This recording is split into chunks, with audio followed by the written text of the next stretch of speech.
Today, Japan is often viewed as a global leader in technology and peaceful trade. Yet for over 2 centuries, the nation's rulers maintained order through a policy of total, enforced isolation. Starting in the 1630s, the country locked its gates to the rest of the world. Under a strict policy called sakoku, no one entered and no citizen could leave. To attempt either was a crime punishable by death. The Tokugawa shogunate viewed the arrival of European traders and Christian missionaries as a precursor to colonization.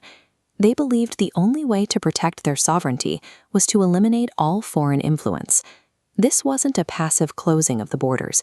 It was an active campaign to identify and remove a specific set of ideas that the shogunate viewed as a threat to their absolute power. Christianity had spread rapidly across Japan in the late 1500s. To the ruling class, these thousands of converts represented a potential fifth column whose loyalty belonged to a foreign god rather than the shogun. To root out those who still practiced in secret, officials forced citizens to step on bronze or wooden images of Jesus or Mary. These were known as fumie. Any person who hesitated or refused to trample the image was identified as a believer. Those caught were arrested, often alongside their entire families, and faced public execution or torture. This systematic screening forced every person in the country to make a choice: publicly denounce their faith or attempt to hide it with perfect precision. The tension surrounding these policies eventually led to a violent uprising in 1637. Known as the Shimabara Rebellion, thousands of overtaxed peasants and Christians rose up against the shogunate's local forces. The shogunate responded with overwhelming numbers and weaponry. After months of fighting, the regime crushed the rebellion, resulting over 30,000 deaths. This map shows how the shogunate used geography to enforce their lockdown. Borders were sealed tighter than ever before. All remaining foreign contact was funneled into a single artificial island in Nagasaki Harbor, monitored by government agents. By combining this geographical isolation with a strict domestic surveillance network, the rulers believed they had finally purged the foreign threat from the Japanese islands. However, the faith did not disappear. It simply changed its form. Believers, known as the Kakure Kirishitan, or hidden Christians, began a life of total, multi-generational deception. They used Buddhist icons as camouflage. A statue of Kannon might look standard to government inspectors, but the family using it knew of the hidden crosses carved into its base or robes. Because owning a Bible meant death, prayers and rituals had to be memorized. These were passed down in whispers from parent to child, often in the middle of the night, to ensure the neighbors didn't hear. This secret survival continued for 10 generations.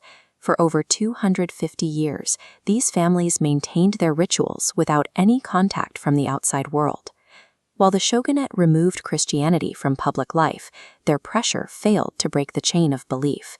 Instead, it forced the creation of a community existing entirely in the shadows of the law. Isolation lasted until 1853, when American Commodore Matthew Perry arrived with a fleet of modern warships. He bypassed the traditional ports and demanded that Japan open its borders to trade.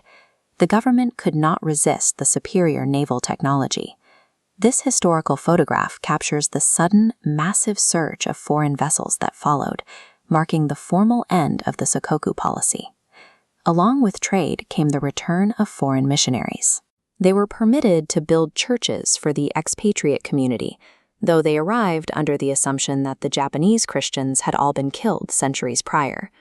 With the borders open, the hidden descendants of the 17th century were now within reach of the very religion their ancestors had protected in secret for 2.5 centuries. In 1865, a group of villagers visited this newly built church in Nagasaki. At the time, practicing Christianity was still technically a capital offense for Japanese citizens. The villagers cautiously approached a priest. Despite the risk of arrest or execution, they were seeking confirmation that they were no longer alone. One woman leaned in and whispered that her family had the same heart as the priest. They revealed that they and many others in their village had kept the faith alive since the Great Persecution. The revelation shocked the world. It proved that even with absolute state power and 2 centuries of brutal surveillance, the shogunate could not fully extinguish their private beliefs.